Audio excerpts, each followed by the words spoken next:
It's back and bigger than ever. It's the unofficial 40 from Soonerscoop.com. Now, here's the entire Sooner Scoop crew. Carrie, Josh, Eddie, and Bob. All right, we are back. Frog in the throat. Carrie Burdock here. It's the unofficial 40 podcast brought to you by Dead Soxy. And Eddie, Josh joined me, and it has been an insane week as we are barreling towards a coaching hire. We assume. We're 5 days into this thing, and I can't tell up from down, left from right.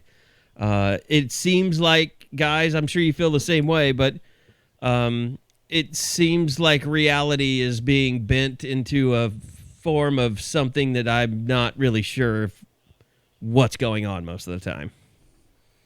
Well, that sounds pretty good. It sounds like things are going quite well, doesn't it? Well, it's like me this. Up for 5 more days. It's Let's like, go. oh my God. I'm at the heart of this thing. I love it. You really are. I mean, you're enjoying this. You're out in the car. You're going to airports. No airport chasing today. Are we going to the airport today? Yeah, hell yeah, I am. Okay. I'm just curious. Now, see, my biggest problem is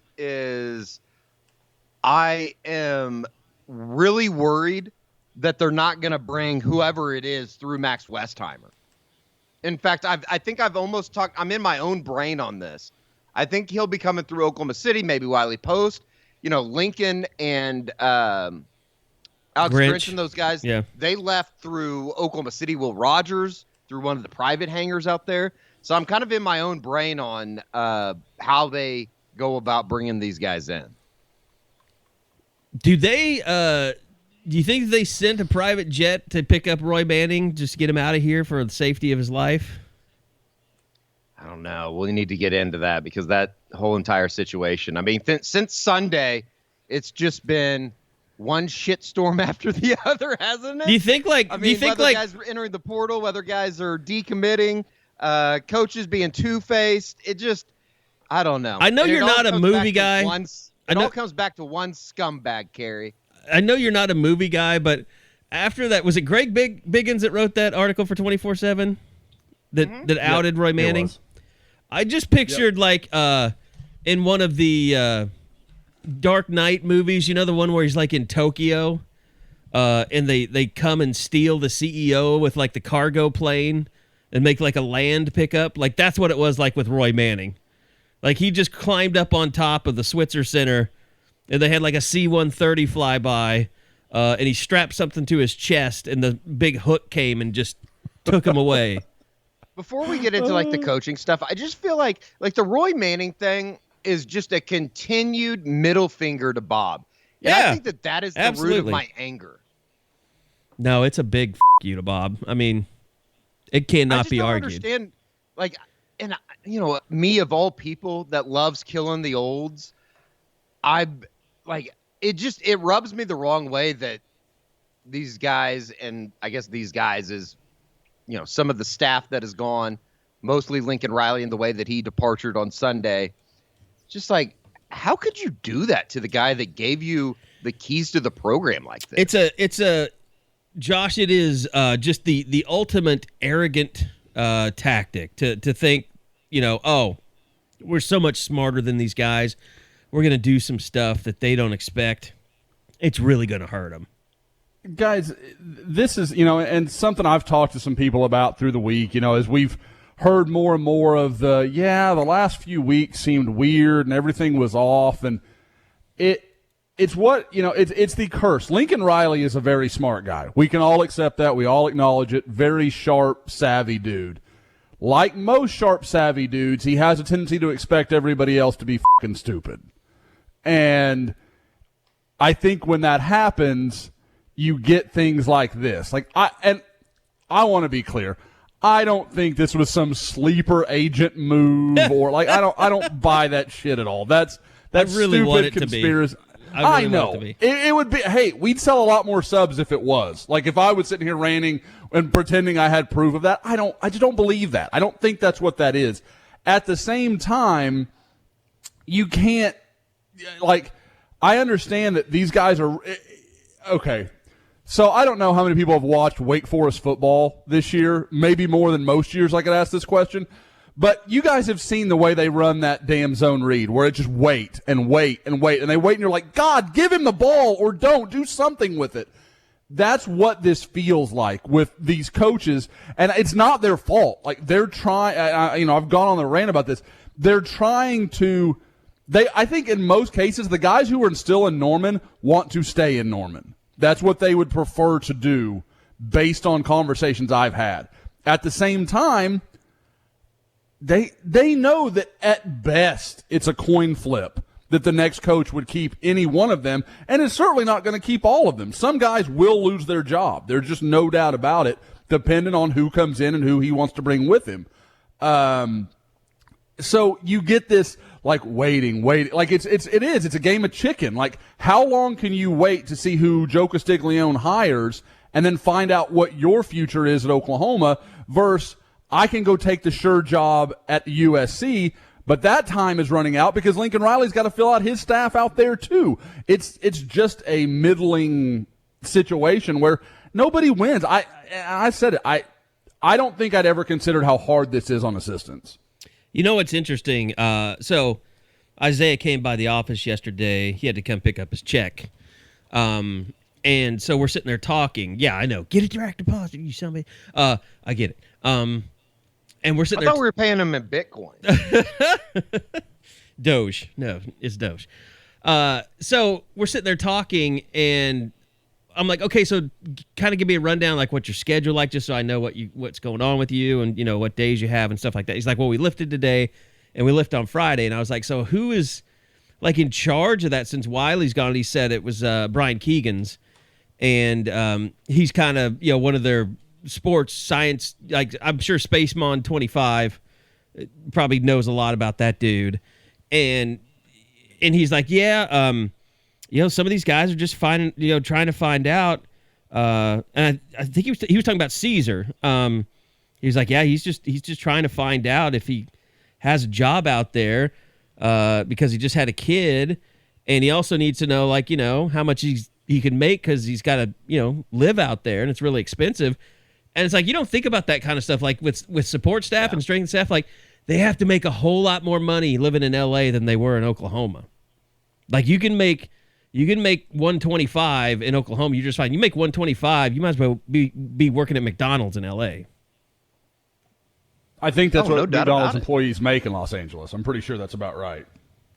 I don't know how. I was thinking about that earlier. Like, some coaches, okay, like they're going to probably, I'm sure USC is going to, get them probably into at least the mid 300s, probably pushing into fours, even like position coaches. But like support staff, I don't know how USC keeps those people employed.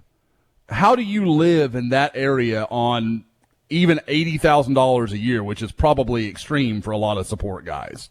Like, how does that happen? It's crazy. I mean, yeah,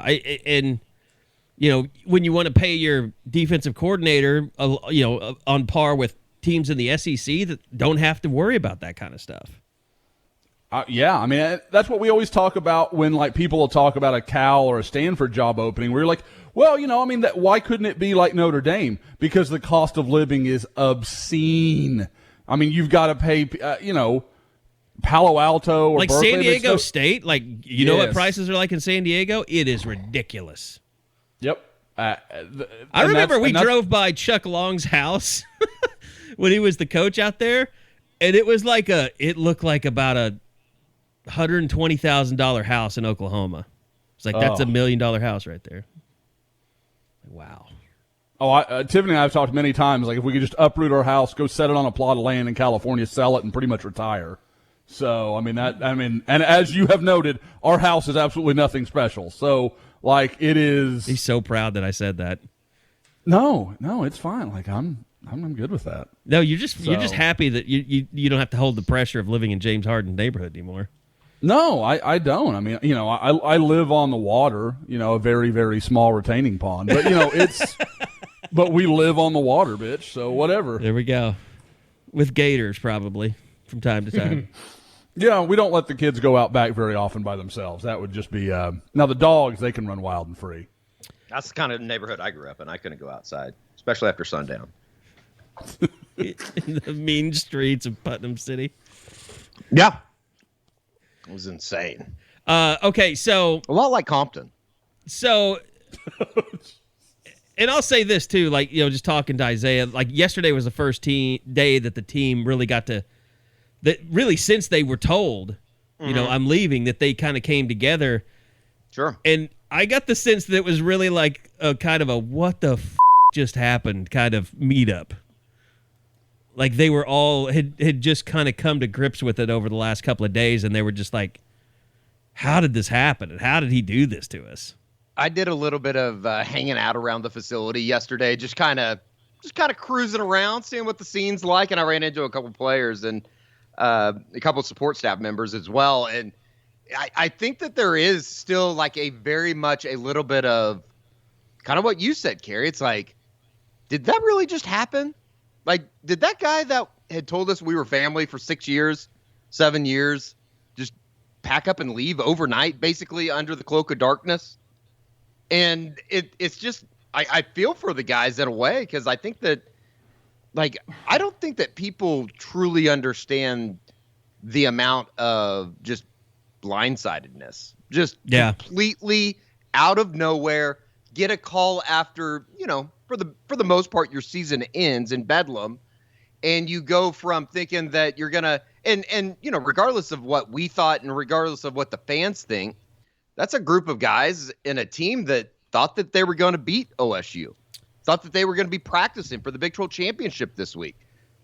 I think some of them probably had a belief, or for the most part, all of them had a belief that they could still win a national championship. And to go from that to abandonment, now gone. Yeah. Everybody's abandoned might be a better phrase than blindsided, because I think that there are still a bunch of guys, and even within the coaching offices, I've heard like there's a lot of people just sitting in there kind of like us, refreshing Twitter, seeing what assholes like us are saying, because they don't have jobs right now. It is, and the thing about it is like that I've kind of come across the last couple of days. I told you guys, and I know we haven't talked about it on a podcast, but a writer from the Los Angeles Times wanted to meet up with me yesterday, and so had him come over to the office. We sat down for a while and talked, and he told me, I'd just talked to Ryan Hibble before this, and and I didn't ask him like what he talked about, but he volunteered some information.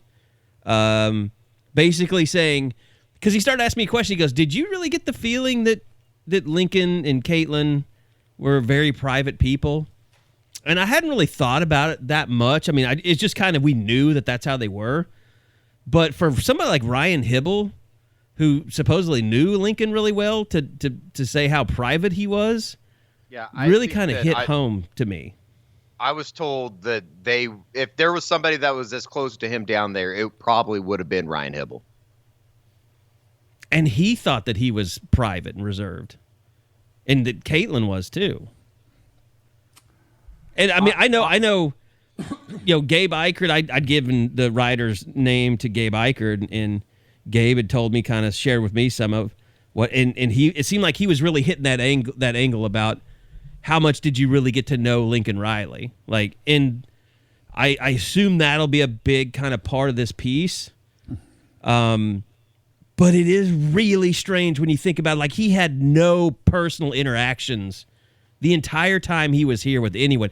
I mean, I wonder if Bob has to ask himself, like, wow, I guess I didn't really know who Lincoln Riley was. Like, maybe he thought he did, but he just, looking back on it, you're like, yeah, you know what? We really weren't that close. That's what I keep coming back to, is there's this feeling amongst people that should have felt excuse me, some kind of bond with him, that now they kind of look back, and it's kind of that same question like you're talking about Gabe having with himself, like, did I really know this guy? Was there a connection there? And it's crazy to think about. I mean, it really is. But even you guys, I mean, they're there on the ground all the time and going through everything, and me seeing it from afar, but in a kind of unique angle. There is absolutely, I think I said it, on the emergency pod. There is this feeling that we didn't know this guy. We didn't know the guy that I thought I knew. Kerry, you talked about it last week on the pod. Unless he was the guy that you got in trouble for claiming him to be, he couldn't do what he did and is doing. So I think we didn't know what he was, and now I think we do. And I don't know that anybody will ever really trust him that, is left. I mean, it's like you said too, Josh, the coaches that are going with him, they're not really going with him because, he's their mentor and he's a guy. I mean, Dennis Simmons would be one of those guys, but yes, I think all the defensive coaches, they're just going because they need jobs, and he needs defensive coaches. Yep. It's not some deal where they would, walk through fire and snow and rain for Lincoln Riley. I mean, he's just a paycheck to them. Yep. Guys, I know because, and obviously Eddie was out there on Monday morning and got the footage of Grinch.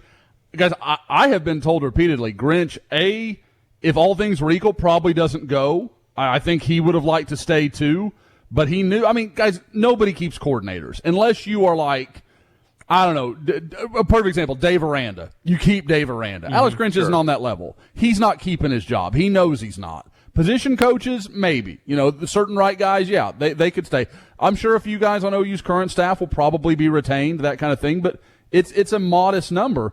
Alex Grinch said to himself, I can either almost certainly be fired, have about a 1% chance of keeping my job at Oklahoma, or I can go to USC. I have been told he was not part of any master plan. He found out when everybody else found out and just made I don't know if there's any way to call it the smart decision. Yeah. He gets to go coach at a major program, continue to make a lot of money. I think I would have done the same thing in his shoes. It was just self-preservation. I mean, that's natural. We got a lot of dads and moms that listen to this podcast. You can relate. He's got kids to take care of and all the other stuff, all the responsibilities everybody else has. I don't. You might hate your boss. You might not love your job, but you just got a raise and you're taking care of your family, and you don't want to be that guy that's left out on the street and trying to figure out what his next move is. And that's where it gets interesting. Other than, I would say, Dennis Simmons and Benny Wiley probably, how long are some of those guys on that staff? I realize they got to go take a job. They don't have the choice. When they kind of control their future again, kind of like what you're talking about, how do you trust Lincoln Riley? How do you trust, okay, I'm going to get my kids in school here in L.A., and I'm going to set them all up, and we're gonna build roots here. Are you? You're going to trust that's solid ground to stand on? Yeah, I mean, I think they all probably are watching their back. I mean, 100%. None of them can trust Lincoln Riley except for maybe Dennis Simmons, who is the only guy that there's really, and like you said, Benny Wiley, the only two guys that really have a personal connection there. Yep. But I mean, I'm still baffled. Who the is Lincoln Riley? Who is he? I don't know who he is. Scumbag. Scumbag, liar.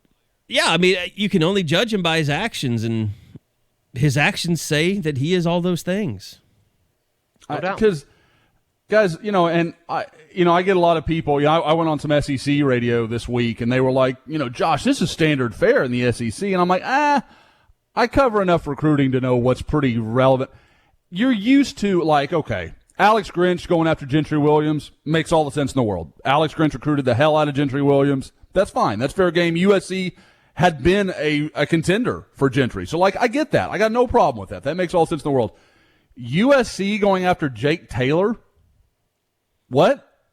There's nobody on that staff that had any true, that was Bill Bedenbaugh. Now, Bill may end up at USC. That's still, I think, in the balance a little bit.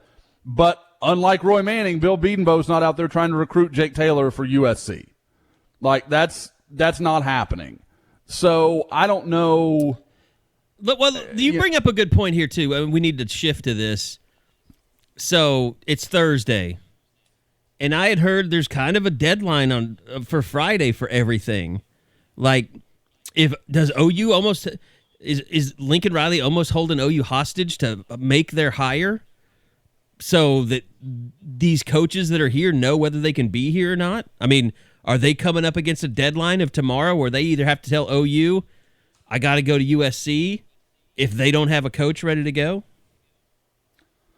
That Friday has been my understanding, is that they were told a decision had to be made by Friday. That's what I had heard from a few places. So, yeah. And, it's interesting because, again, every day, OU lost Raleek Brown last night. I mean, no surprise. I think we all knew that was happening the second Lincoln Riley announced what he was doing, or that we found out what Lincoln Riley was doing. But, you also are getting guys going to the portal, I mean, every day there's a guy or two here or there, and OU's got the interesting part to me is the Caleb Williams saga. Like yesterday when there was some real buzz, I know we'll get into more of what's going on going forward. When there was the whole Matt Rule, Joe Brady thing, you thought, well, that's going to take care of that problem right there. You just nipped that in the bud. Okay, Matt Rule and Joe Brady seem like no longer an issue. That doesn't seem like that's going to happen. So who's the next guy you hire that's going to get Caleb Williams excited about maybe staying in Norman? I don't know. My first thought is Dan Lanning at Georgia. But like I said, we'll get into more of that. But to me, that's the weird thing because I'm always very much you don't plan for right now. You hire the right guy that's going to be the right guy for the long term. But, man, with where you're going and what you're doing and where the program is, if you can just stabilize it for a second, Eddie, it's just a huge gamble. I'm going to stop you. I'm sorry. Eddie, do you need to leave? I don't know. Check your guys' DMs. I just sent you something as well that's interesting. I think we got a couple hours. No, but this Wiley Post plane. I feel like this is coming together pretty quickly. Okay, it's 1:33 when it's landing. I saw. Right. Mm-hmm. Mm-hmm. And this won't be out by the time that this goes, but I find that plane to be very, very interesting. I'll put it that way. Cessna Citation Latitude twin jet. That looks. I've contacted somebody that would be in the business of knowing. So let me see if I've flown on this type of craft recently. I've been told to stand by. So I think we're going to have some information on that here pretty quickly. But I think that it would make a lot of sense. All right, so that was part one, and then we went and chased a plane, and it didn't turn out to be anything. And before part two, I want to tell you guys about our great sponsor. That is Dead Soxy. And Dead Soxy's been having a lot of great promotions lately, and hopefully you've taken advantage of. But as always, you use the promo code BOOMER, you'll get 20% off your entire order. Also, they've got the Holiday 20 going on right now for 20% off site-wide. So go check them out. Great socks. They've been featured in some of the biggest men's magazines, GQ, Men's Journal, Men's Health, Forbes, Esquire. Just a great product. And with the weather getting a little bit warmer or a little bit cooler, you want to check out some boardroom socks, and nothing better than the Oklahoma collection. You get those Maker Bayfields. Those are back in stock finally. And also 3 other new college offerings from them for Oklahoma fans. You got the State, and that's a really cool sock as well. And then the wagon wheels, the schooner wheels. Check them all out. Great sponsor, great friends of the program, deadsoxy.com. And now we'll get to the second part of our program, which we recorded today, talking more about the coaching search and everything that we know. And just remember, deadsoxy.com, as always, stay soxy. All right, this is actually day 2 of the pod. We're stitching together what we did yesterday and today because shit started happening, and we were like, yeah, we got to end this. I can't, what? Oh, it was the plane stuff and then the Board of Regents stuff. And so we started panicking, and we're like, something's going down.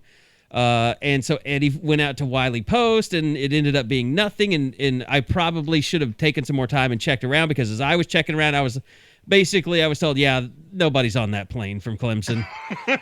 By the time we got out to Wiley Post, it was like, I think it was Gabe or somebody that had sent out a tweet like, do not expect an announcement today. And I think at that point I called you, Carrie, and I think I called both of you guys. I think I was like, I was very defeated. I was like, yes, this you were. Just is like, I thought we had snuffed it out.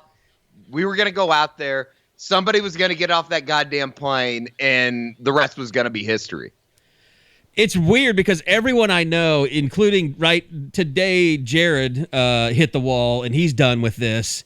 I think everybody kind of goes through these phases where, like, I really thought we were going to find out. It's so disappointing, and it's like, I don't care about this anymore. This is ruining my life.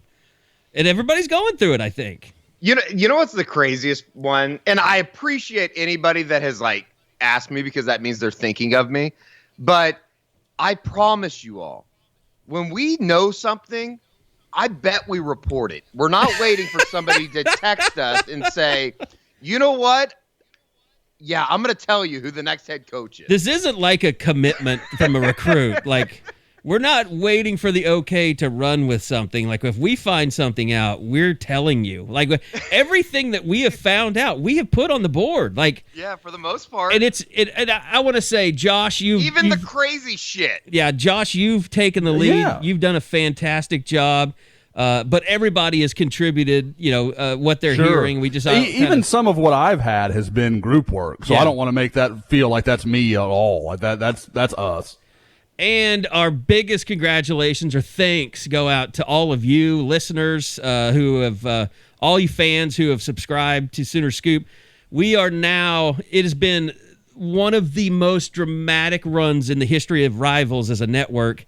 I'll have to find out after it's all over, all said and done. There have been some ridiculous things that have happened over the years. I mean, like Nick Saban going to Alabama. That was like right at the beginning of Rivals, wasn't it? What year was that? It was 07. Okay, yeah, Saban coached LSU in 2003. Yeah. So Rivals was 4 years in then. Yeah. It wasn't early, but that is kind of the gold standard. Like, because I want to say they were almost like 50% growth or something during that whole run, and that was like a month. Yeah. And, I don't want to get too crazy telling, everybody the numbers, but I mean, we're like 35, 40. I mean, it's unbelievable. We are the reaction now this has the gotten. fourth largest site on the Rivals network after the last 5 days. So It's been unbelievable. Congratulations to us, but thank you to all you guys that have taken the promotion. Riley. Thank you, you son of a bitch. You son of a bitch, you're paying off, all right? Old Tebow. And that's the thing. Like, I was... Tebow, I didn't know what it meant until... I didn't know what it meant until last night. And then I put it all together, and I was like, oh, that is amazing. And like that's great. When I was talking to the LA, terrible but funny. I was talking to the LA Times guy. And people were like, "You should have referred to him as Tebow," and I was like, "I don't know what that means." Guys, is that not the worst feeling? Like when you're in something like it's rampant on a message board we run, and I don't know what it means. I'm like, somebody explain this, but you don't want to ask. You don't want to be uncool. No, you don't want. Yeah, exactly. I don't be the. Yeah, exactly. Yeah. By the way, I don't it be means the old. the bitch out west is what it means. So, if you're wondering. Or that bitch out west. Is it Tebow or is it TBOW? TBOW. TBOW. Okay, yeah. TBOW. Yeah. But it's... I can live with that. I think it's nobody's calling it Tabao. It's just Tebow, yeah. Sure. And the great Travis Davidson got his smokers back this morning. Oh, my God. I had heard Excellent. that the... let me see how I can put this. The people that are currently staying at the Riley compound were worried that there were going to be masses coming down there to attack. Isn't that gated anyway? Like, don't you need a code just to get into the neighborhood? Yeah, I think that they were worried that, like someone would knock the gate down? Yeah, I can't imagine. Well, yeah, I mean, maybe some insurrectionists do some things. I don't know. I wouldn't put it past anybody. There's some people over there that are, I can't imagine what that side of things is going through right now. I don't think they have to worry. This is Norman, Oklahoma. Nobody's going to come to anybody's house. I'm not saying that anybody's going to harm anything. I would imagine they've gotten some very weird. You know how strange people are. By the way, Josh, thanks for sending out the news team assemble thing yesterday. People are pissed off because there was never ended up being any pod yesterday. So here, I'm going to send it back out. We'll do 10. He just did I it. retweeted it. I retweeted it. Okay. I just retweeted the one from yesterday. I thought that was the most fitting way to do it. So. Probably so, yes. Yeah. So anyway, here we are. It's Sunday, Monday, Tuesday, Wednesday, Thursday, Friday, day 6. Well, let's say 5 because okay. We'll say that the search started in earnest Monday morning, right? Okay, day 5. Mm-hmm. We've been all over the map, and we're pretty much at square one. I think the only person that's really been eliminated, am I correct in this, is Matt Rule. Yeah, I think that's fair. And I know people are still talking about him, but I'll fully own it. Like, it was something I bought into, and as I look back and talk to more people, that feels like a big-ass smokescreen. And what they were hiding, I don't know. I don't know if maybe I just got it. I mean, where I got it from is plausible. I don't really know how it was that far off, so it feels like something was presented to be more than it was. Because once I talked to a few people, I was like, oh, no, that's not it at all. And we happen to have, I guess I'd say it, some members that had some ability to verify some things. And I know that sounds crazy, but talking to them, I completely trust what I've been told. And that's not the OU is getting him side. It was the OU's not getting him side. So, it's been an interesting few days. Guys, again, like we talked about on Sunday, I've never done a coaching search, especially nothing like this. And it's the Wild West because everybody has a source. Everybody has something. This morning, I'm checking in on, I'm typing searches into my Google that I never fathomed I would be looking for. And I know I talked to you guys about some of that stuff, and I'm just like, I'm really grasping at straws on a few of these storylines. The problem with this, and we saw it at LSU, someone jumps the gun, tries to be first, and they don't have the story. They think they have the story, but they really don't. And then the echo chamber begins. So all you heard was Venables, yep. Venables. And I still say that Venables is not out of this thing. Like, I've been frustrated. Sure. I think where you are, I was there. God, I don't even know what day. It might have been yesterday, the day before. But, like, once it got to the point where it was like, this is still going. Like, I guess there's no way it could be Venables then, because if it would have been Venables, they would have hired. But, I don't know that that's the case, because I have heard, some sources that, and let me finish that thought. I have talked to some people that are like, I don't think that he's given up or that he feels like he's out of it. It's just a deal where they haven't finished their process of interviewing everyone yet. And I think that's where we are. I mean, and I think that is Dan Lanning. I mean, it could be something else. What about Fickle? I just don't. Not one person. I find that to be disgusting too. There's a couple names that are out there on the board that if the OU hires, I'm going to be disgusted.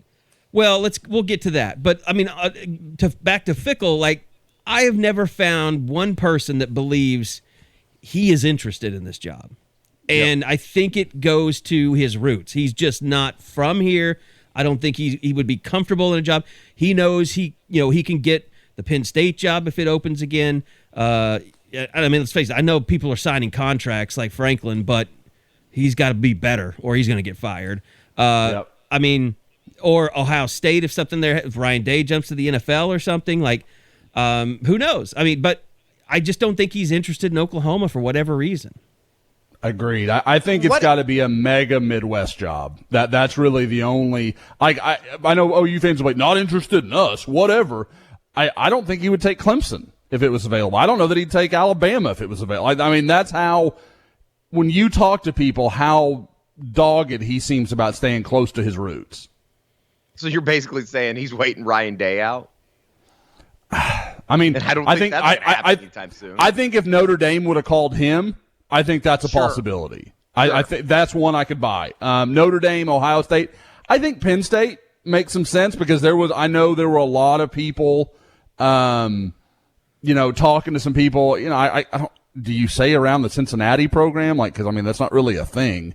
But, like, you know, people that feel they have a read on him that if Penn State had come open, things might have gotten weird and interesting. But for the most part, he's not going to take just any job. Like, and I know OU's not just any job, but I completely agree with Kerry. I've talked to no one real that thinks he has any interest. Maybe this is a scenario, and this just we're just throwing stuff out. This is what we do. But you're getting kind of a peek into the door.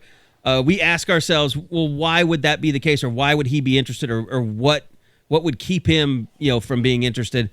Like, what if OU is waiting to see what happens if Houston beats Cincinnati, and maybe he's in a frame of mind like, I just can't do what I want to do here, and maybe they approach him then. Maybe that's why this is stringing out a little bit. And maybe that's like a plan D, E, F. But, I mean, you gotta look at it, don't you? I mean, don't get me wrong. If I'm Oklahoma, I see, if he's interested. But if I'm waiting until Sunday, Lanning and Aranda, Aranda are those are my guys. That's who I take seriously because, again, Luke Fickell has no experience recruiting the Southeast. I mean, don't get me wrong, Cincinnati's done a pretty good job recruiting like the second tier of the Southeast. Right, he's doing evaluated picks in the Midwest. Yes, but it's not the same thing. Going and getting the monster from Mississippi or Alabama or Florida, Georgia. Like you gotta. That's big game hunting, man. That's real stuff, and a lot of guys that are good recruiters can't do that. And maybe that points to Aranda because he has lived that life. Mm-hmm. He knows what it's like. Maybe Joe Castiglione is saying we need someone with an SEC background or an SEC-like background, which would be Clemson because they've recruited in those waters so much. What an interesting ask that would be for Fickell, too, just for the fact that you're asking a guy to leave a team that is in a national title race. I mean, if they win on Saturday, they're going to be in the Final Four. He wouldn't leave for what? A month? I mean, you can't turn your back on a program that you're taking and especially a G5 program like that. Let's just say, and I don't think he's a dickhead like Brian Kelly is. Yeah, let's just say he's off the list. We don't know. We haven't, and that's why we haven't listed him. I don't want to invent ways where he becomes a candidate. I don't think he's a candidate. We're not putting him on the list anytime soon. I think that's fair. But I mean, then you're left with Dan Lanning, a guy that is in the SEC, that appears to be an excellent recruiter. I mean, everybody freaked out about, Caleb Williams just started following him. No, Caleb Williams had been following him since he was in high school. I mean, he recruited, which is bizarre to me, Josh, that he's a defensive coordinator, yet a main recruiter, and even like Mario Williams, Caleb Williams, he's recruiting some of the best offensive players, and they love him. This is what I'm trying to tell people. This is like people are like it's like people are trying to write Dan Lanning off. They're like, oh, he's just a coordinator. Guys, look at what I keep hearing all this stuff. I need to be sold. I will sell you on Dan Lanning. I am a fan. Like, okay, first off, the first argument against Dan Lanning, and I will, me, I will absolutely get to the recruiting. Dan Lanning is, people are like, well, it's Mel Tucker and Kirby Smart. He's just living off what they've done. He's got better stats defensively than Mel Tucker did.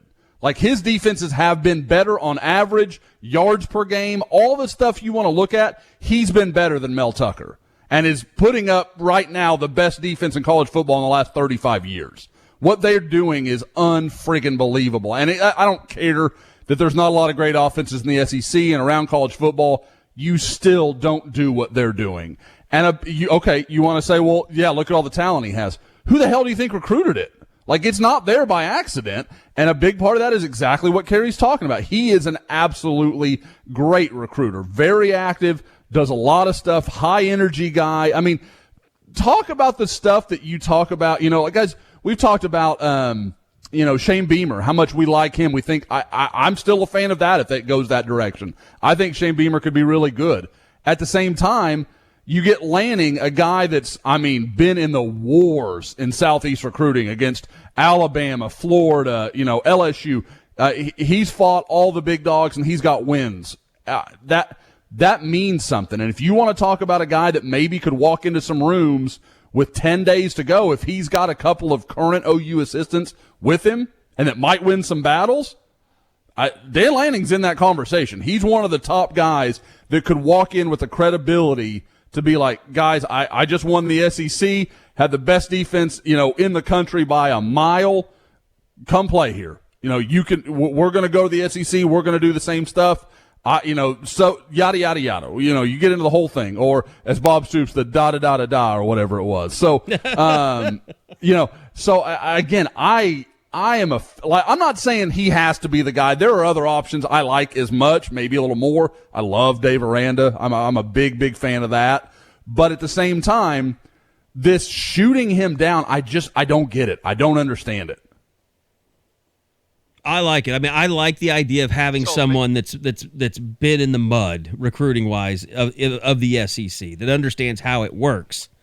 I think you don't want to have someone who's naive of how all that stuff works as your head coach. Okay. Now do it with a compliance officer looking over your shoulder. Eddie, to me, it's a very fair point, because it's a different ball game the way OU wants to play it. And I mean, if I'm Joe, I'm very honest about that conversation, because there are no secrets among college football about some of the schools that recruit very, very well. Everybody knows the score. It is what it is. But so you have to ask those questions. Like, how do you make that work when, we have a compliance department we are dedicated to? Like, how does that all come about? So that's, that, like I said, I bet you money that's a conversation Lanning wants to have, because he's not stupid either. Yeah, he knows what the deal is. Sure. They could very well have that interview, and he could just say, I don't think I can compete at that school the way things are run, and just decide I'll just stay here and look for another job. That is 100% possible. Josh, what was his? You've put some stuff up on the board about this, just as far as his connections back into maybe not this area, but maybe this area of the United States as well. Yeah, he is a Kansas City guy. Grew up there, went to high school there. I'm trying to remember. I actually was sitting here, got distracted while I was talking, trying to pull up the hot board. I want to say he's got some background in Texas as well, like maybe Sam Houston State. Something like that. Sam Houston State. He was a co-recruiting coordinator for a year. I'm not going to say it's like extensive, but he knows some people. There's some connection there, and I know he knows some high school coaches in the area, some in the region, and they, again, all speak very highly of him. Those that have come across his path. But people are like, well, there's a lot of people that don't know him. Man, he recruits at Georgia. They don't walk into every door. They walk into IMG. They walk into Modern Day. They walk, like the big fish know him. So, and again, like you talk about the, again, high energy guy, very active recruiter, going to be involved. Like, guys, we talked about this on Sunday. I think that's the model. Now, if he follows the Kirby Smart model, he's still going to be involved defensively, maybe more than as a guy like I talked about, like Shane Beamer, where it's more like CEO and I'm going to hire really good coordinators. Now, obviously, he wants to do that too, but he's going to tilt defense. But I don't think he's going to be like Lincoln Riley, where he's literally running the defense. I don't expect that to be the case, because that's not what Kirby Smart's done. That's not what Nick Saban did. There's nothing about that tree that says that's the way that goes. And so he can be a very active recruiter. He can be more active even than Lincoln was. And Lincoln, we can all concede, Lincoln's a very, very good recruiter as a head coach. But no doubt, when you have more time, you just have more you can do. All right. We've talked about Lanning. We've talked about, we kind of talked about Aranda. I mentioned Brent Venables. I don't think he's out of it completely. I just think they're interviewing everyone. I do want to say, like, on the Venables stuff, I still would call him the leader. I really would. Really? I would still call him the leader just because it makes the most sense. But the fact that we had people on Monday night saying that it was a done deal is maybe one of the more ridiculous points of this whole entire process. And I'm sure some of those people that were doing that were making fun of LSU people the week before. In fact, I know they were. So own your stupidity too. Like, and again, I lean to Matt Rule. We never were like, it's Matt Rule. Like, we just thought I'll definitely step in front of it. It was me. And I was like, this is what I'm hearing. This is where it's leaning. I was way off. There's just there's no excuse. There's no other way to put that. I was wrong. But we never have been like, it's him, get yourself ready for the press conference. Like, no, that didn't happen. That's never been the case. Because it never felt like it was that close. Like, it felt like things were moving in the direction a couple of times. But, Eddie, when you say Venables is the leader, do you just mean, like, in Vegas, he'd be the smartest bet at this point? Yeah. Okay, I can get there. Yeah. I can get there. And I'll tell you why that's a better way to say it. I'm not willing to give up on Brent as a candidate, just because the people closest to him that I know still will not say a word to me. That's why I think he's still involved in some manner, shape, or I'd form. even put it this way. It's like we've heard that, I think that we've all heard that he wants the job. I think he's told people that. Yep. But he it has. also means He I don't absolutely think that he's been offered the job. No, he absolutely would, and our Clemson people have backed this up. He absolutely would take the job if offered. And so that means he hasn't been offered yet, but it doesn't mean he can't be offered. Sure. Correct. And guys, it may, and people like, oh, well, I heard Brent turned it down and it's all off. And I'm like, no, because of A, exactly what we just talked about. And B, I think guys, we all know, and you guys know better than me. You're obviously around him far more than I ever have been. Joe C's a due diligence kind of guy. He's not going to rush anything. He's not going to be momentary. He's going to make what he thinks is the best decision. And if he's got to wait till Saturday night to interview Dan Lanning or interview Dave Aranda, that's exactly what he's going to do. I want to say this with all love in my heart, Joe. You son of a bitch, you're doing it. You're keeping us out of you love to keep everything under wraps. You are doing it like no one has ever done it. But it's frustrating, but I salute you and what you're doing. You have everyone clammed up that could possibly say anything. And I think that this is part of it too. I think Joe C has kept the circle so small that there's just not a lot of loose stuff out there. Yeah. Guys, somebody tweeted that. With somebody today. I think there's only like 3 or 4 people that actually know what's going on. I think it's obviously Joe C. I think Joe Harris is in the loop, president of the university. Bob's in the loop. Maybe Zach Selman's probably in the loop as well. Outside of that, maybe Larry Nafy. No, who? Larry Nafy? Maybe Larry Nafy. Mr. Laptop. Outside of that foursome or fivesome, I don't think that there's very many people that know what's going on. And that would agree. includes assistant coaches, people within the athletic department, support staff. I was told and I think I said this during the first part of the recording that we did yesterday. There's basically people in the OU football offices right now that are refreshing Twitter just as much as you are out there because they want to know what's happening. Guys, that is the perfect segue. Like earlier in the week when there was I think it was a Michael Turk video where everybody's like, oh, he said Venables. Oh, guys, the players don't know. The players are going to know when they may know.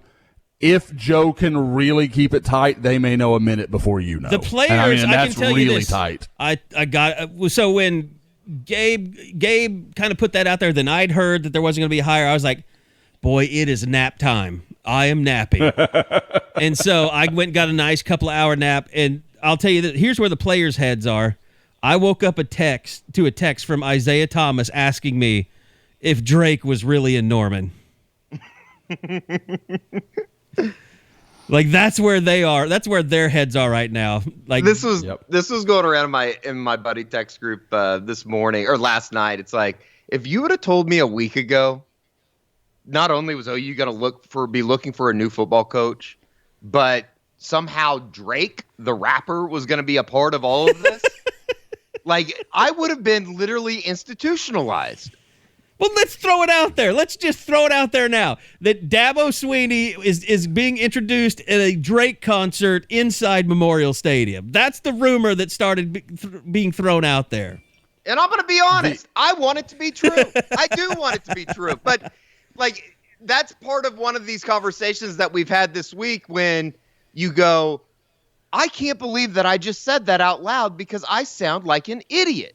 I know. I was the one that wrote it. And I felt terrible. I loved how you put it together too, Gary, because it was like, I know I sound like an idiot. Let me get that out. It's like, before I say, after every sentence, I know I sound like an idiot. I know this sounds moronic. I had like so we heard some more scuttlebutt about Dabo today, and I was discussing it with, my trust tree friendships, which is only 2 guys. We got about 3 texts in, and I said, this is stupid. I'm not talking about this anymore. I feel dumb that I've even brought it up. Like, and Clemson fan, like, no matter, because we've got the read only option on the board, and I know a lot of Clemson fans have signed up via that, and they are just torching us on their board, and I don't even blame them. Like, I get it, but we all are like, yeah, guys, we think this is stupid too, but we can't. It just can't go undiscussed. We understand. We understand. You're going to treat us like we're morons because we brought it up, because it sounds moronic, but it is moronic. It's moronic. It is moronic. But I think that we would also be doing a disservice to a lot of people if we didn't at least make people aware that I truly believe that is not a made up thing. I don't think it's a smokescreen. I don't think that, I think that there has been a conversation about that. It's so bizarre. I mean, that it keeps coming. By the way, Bob Prisbillo has joined us. Hello. Pearl has been put down. Not like a dog. She's sleeping. We assume she's safe. I mean, you never know with Bob. How are you feeling, Bob? I think Joe C. spiked your hot dog at the basketball game the other night. He was that was rough, but yeah. Go off, King. Let him know. To take you out. Woke up this morning feeling a lot better, and although it doesn't feel like anything's going to happen today, I am ready to go. Nice. As soon as I found out Bob's hot dog had been spiked, I've been letting the girls eat my food first all week, just trying to make sure I'm safe. That's a good call. That's a good call. Yeah. Okay, so we're done talking about Dabo. We know we're crazy. All right, we're not sitting here talking about him being a serious candidate. We're just telling you that his name is coming up, and it's weird and it's stupid, but it's out there. But if you want to sign up, we'll put his name on the board a few more times. Hypothetically, can we talk about and I don't even, I guess not talk about it, but that would be a landscaping structure of college football, groundbreaking, earthquake-shattering type move. Guys, what would that be? What's the comparison? The biggest move since Alabama got Nick Saban? Anymore, because his nuts would be so big.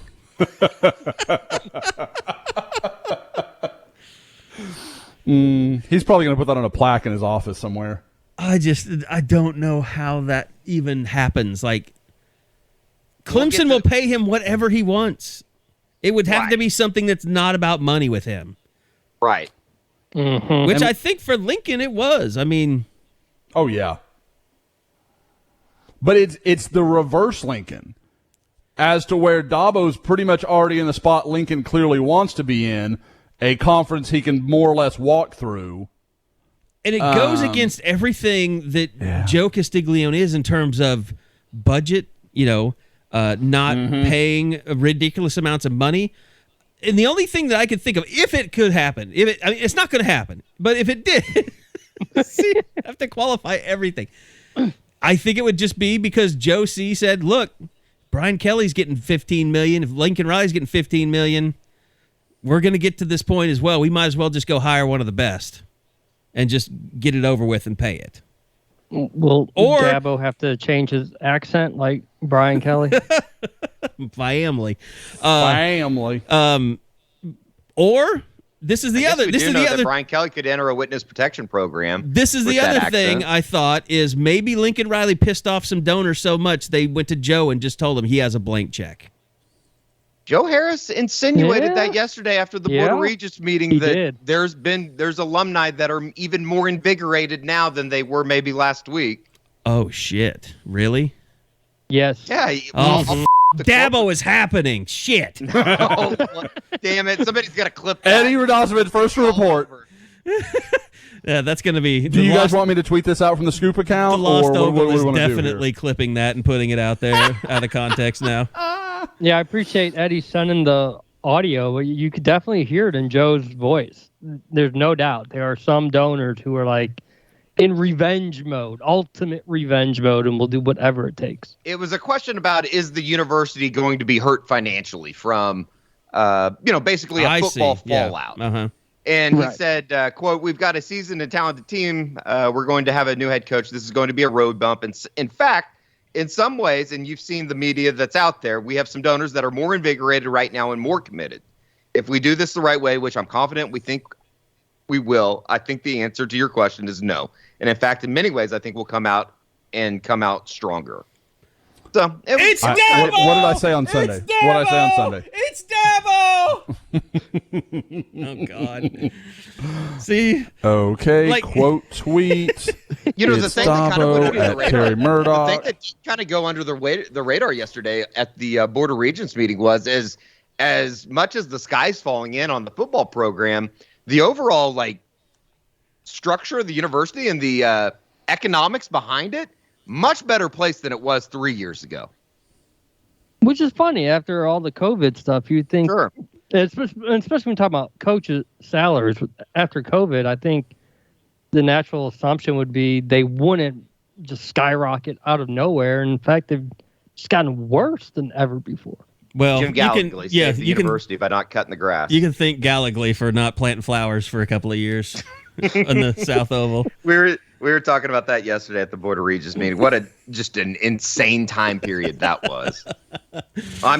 OU is in much better spot now with Joe Harris than they would be with Jim Gallagher. Oh my Homer God! alert. Coaching search. The Panther. Lord. The Panthers. Well, are no, sticking together. Jim Gallagher's just an idiot and a Canadian. He's not even American. Oh, God. Oh, no. All right. By the way, I'm my jokes are I know they're just contributing to the echo chamber, so I apologize for that too. I mean, You guys talked about Drake too, right? yeah, we already did. Yeah, we talked about Drake. Yeah. Did you have like a one-liner you wanted that in? Throw it in there, Bob. Just get after it. Okay. So I mean, Oh, we have breaking coaching news. no, we don't. Come Putnam on. City North has hired a head coach. And he's a PC West alum, Josh. Oh, no. Who have they taken from our... Derek Lane. No. Do you know him? Wow. Yes, I went to high school with Derek. Derek's my generation. He was a year ahead of me. Derek was a damn good player. Wow. Where's Derek been? I don't think I knew. I was about to ask that. I think he's been on the staff. He's the offense coordinator over there right now. Wow. Yeah, okay. Well, I mean, now I'm going to just know more about what's going on at North than Eddie will. That's exciting news for me. I'm pretty pumped about it. You're going to work to freeze Eddie out.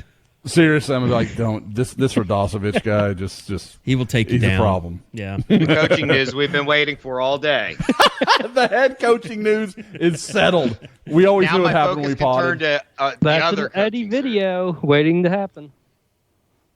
Oh, speaking of friend group messages, Eddie, you were talking about yours earlier. That is going to go over with a lot of joy in my particular group. A lot of West guys sitting there BSing with each other. So, yeah, Beautiful. that's awesome. Happy for Derek. Who haven't we hit on? Oh, I know who we haven't hit on. The guy that no one wants us to talk about. Jason Garrett? Tony Elliott.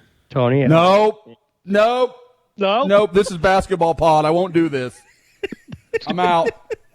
See you guys when you get back to talking about real. I have not found candidate. one person that is fired up about Tony Elliott potentially being a I candidate. don't even think that he's a real candidate. I refuse to believe that he would be a real candidate. That's How got to about be that? another smokescreen, doesn't it? Is he worse than Mark Turgeon for basketball?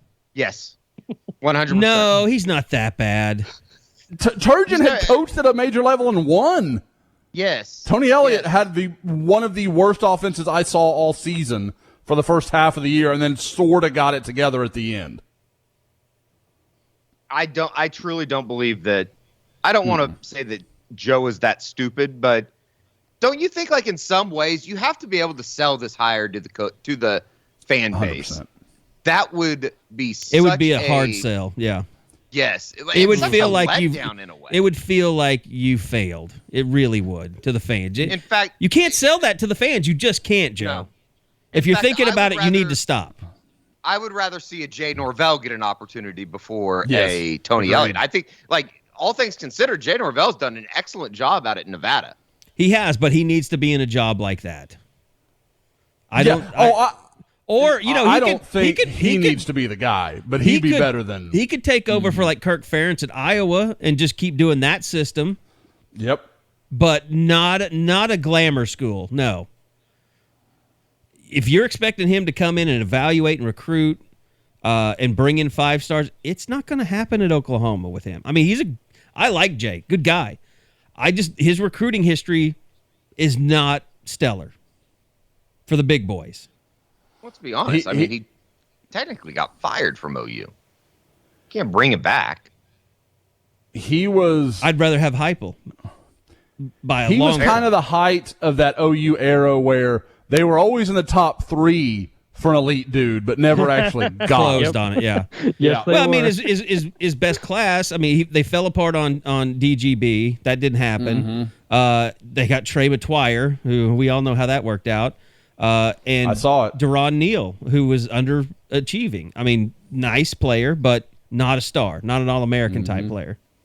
Yeah, you think Courtney that Gardner. 2012 class, Derek Woods, and then, of course, Shepard, but we always say Shepard wasn't Jay's guy. Oh, God, Shepard was going to be at Oklahoma as long as Bob Stoops was at Oklahoma. So it's like, you really get credit for something like that. If Tony Elliott had been the head coach at OU in 2012, Sterling Shepard still would have come. Yes. If Chuck Long, yeah. I mean, name any offensive coordinator. Wow, Chuck Long catching a stray. Damn. I mean, he got a head coaching job. Yeah. We were talking about coaches that would go into, coaches that are still out on the road and coaches that, interview for jobs like this, the Brian Kelly situation, how he was reportedly in a home recruiting and then the news breaks. I remember when Sam was getting recruited by Oklahoma. I believe Chuck Long was in his living room less than, I think it's like 12 hours before he was named the head coach at San Diego State. Wow. It's just funny how that goes. I don't have a problem with it as long as that coach comes back to that kid after the announcement. They just that's what you got to do. And you have to keep doing your job until you're told not to. But Sure. I think for Oklahoma, though, they had Kevin Wilson in waiting, so it wasn't like a big. I mean, there was a lot of that offense that Kevin Wilson was running anyway, so it was pretty much his offense. But anyway, okay, so back to candidates. Yeah, none of us like that situation. And I mentioned Dave Aranda, but I think I said where I think. What do you guys? I mean, what do you make of that possibility? It'd be a very good hire. A very good hire. Same vein as Matt Rule. That I think from a mentality standpoint, he would bring something. From a defensive standpoint, he would bring something. I mean, anybody that goes through the Baylor situation like he has, I have tremendous respect for. I think that it would be an unbelievable hire. I do too. And everyone would forget about the field goal. Oh, sure. I am worried. No, I think it would endear him even more. He rubbed it in on Lincoln Riley, rightly so. Oh, yeah, that is true. I didn't think about it that way. The code of sportsmanship. He's not worried about the damn code of sportsmanship. Good God. Should we just make a T-shirt that just says "F you, Lincoln"? Like, but has the F with the ampersands? I think I'd rather fuck your code or something with a. We have to get the program shirt is a beautiful shirt. It's a beautiful depiction of that's something. amazing. Yes, that needs to happen. Program guy. Did you not see that Bob. picture Eddie sent with Bob? Yeah. Okay, yeah. That's a I think that freaking was winner. Unbelievable shirt. Yeah. Are you guys at all worried about? And it's kind of interesting. It kind of feels like all of the candidates are quote unquote defensive guys. I think Jeff Lebby's name's obviously been out there with the offense coordinator situation. Obviously very connected to Venables if he were to be the guy. What do you guys think of the offensive side of the football if it comes to that? Bringing in a defensive guy.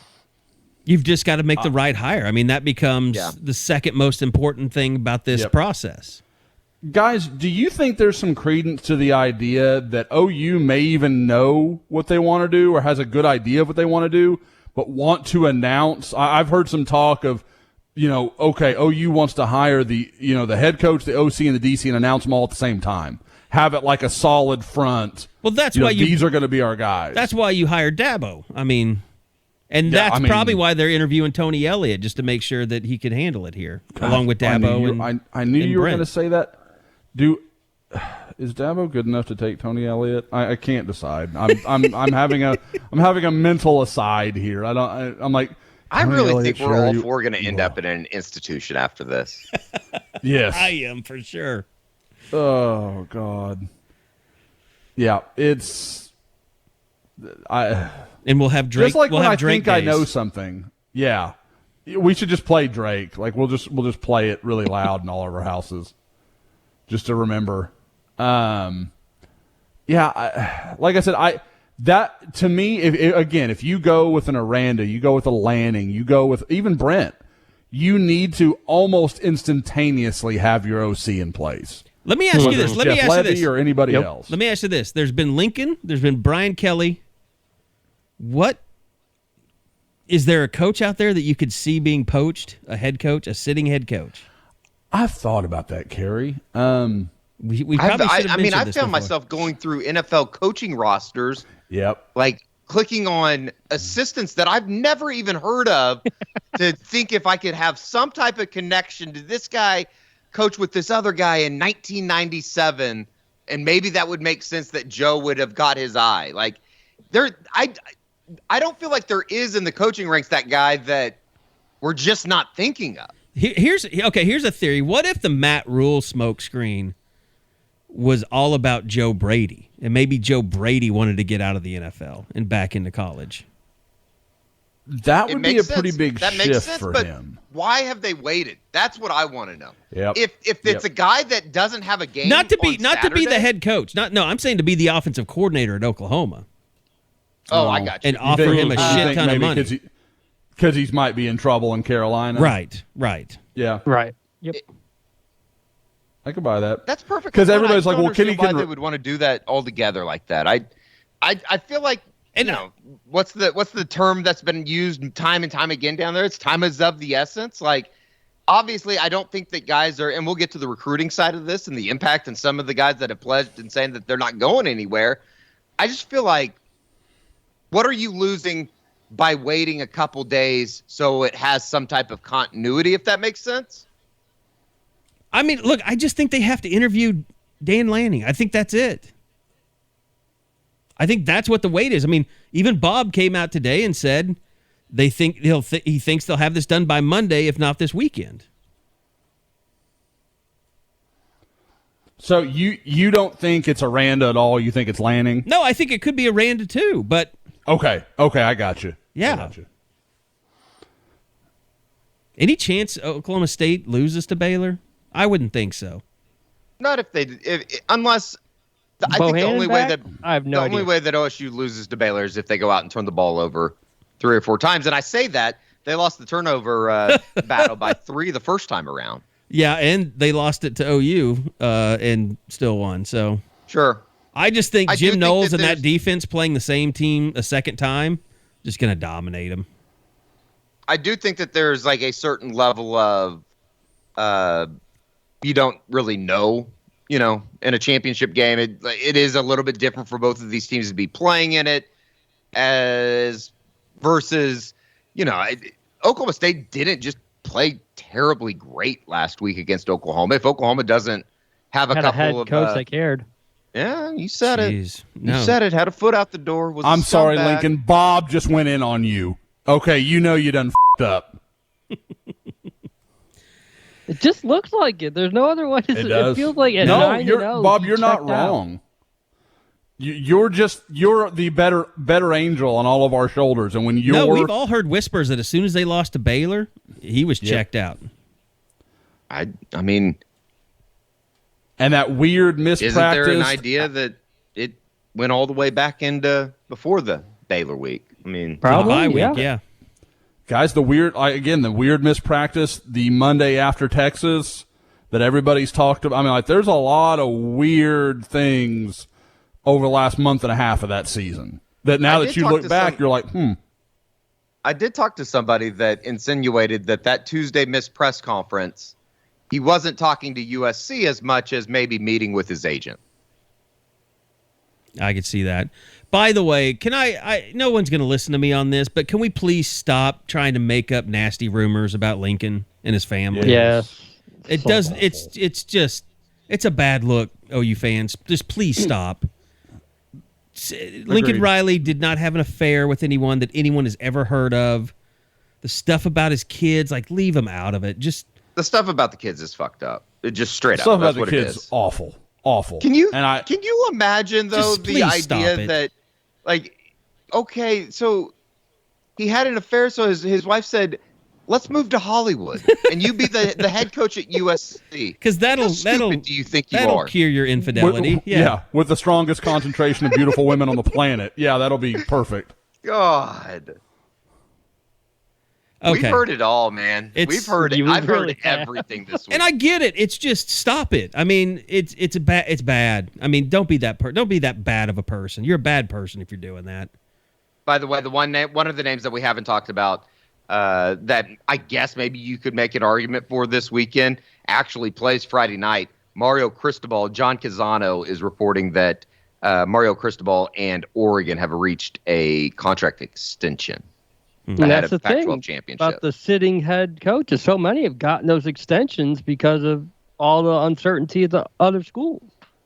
Like even Mark Stoops, the name we threw out a while ago was like Kentucky ponied up to try to keep him. It's hard to think of guys that haven't had an extension yet that would still need one, or else they could be poached. Mark Stoops is a great question, guys. Mark Stoops or Dan Lanning? Which one would get you more excited? Like, and I know we're just but I mean, like, as you look at what they bring to the table, Mark Stoops brings me no juice. That just doesn't do anything for me. No, and it's his style of play. He's a defensive guy. He wants to control the ball on offense. He wants to run the ball.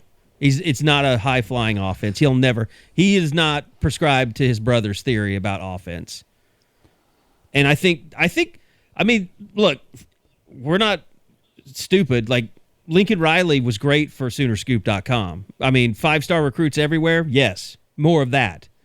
And I don't think Mark Stoops brings that. I think Dan Lanning possibly does. Yep. You're going to the Bob, SEC. you missed Josh's you're not going to win. Dan Lanning resume speech, and I think I'm all in now. I haven't watched that video yet. I saw it surfacing. He's a fiery guy for sure. I forgot who it was this week, but I guess there's some parallels between Dan Lanning in 2021 and maybe a Bob Stoops in 1999. Young, energetic, defensive-minded. He's even younger guy. than Bob was if he becomes the head coach. How old was Bob? 38. I think he was 38. Yeah. And Dan Lanning's 35. Mm-hmm. I was trying to remember. How old was Lincoln when he took over? 34? 32. Good Lord. 32, and then obviously the season he's like 33 in the second week of the season. His birthday's in the first week of September, isn't it? Yeah. Mm-hmm. I crossed that out of my calendar. I was going to say, erase those cards and flowers that you'd sent to him for next year. How many people have knocked Lincoln Riley off their holiday card list? By the way, Josh, you've been beaten. I mean, you and Bob. I don't know. You guys are slacking on your holiday cards. We haven't even taken our damn picture yet. Which is like shocking. We were going to do it. I mean, could you not find a field somewhere? I mean, have you used all the fields?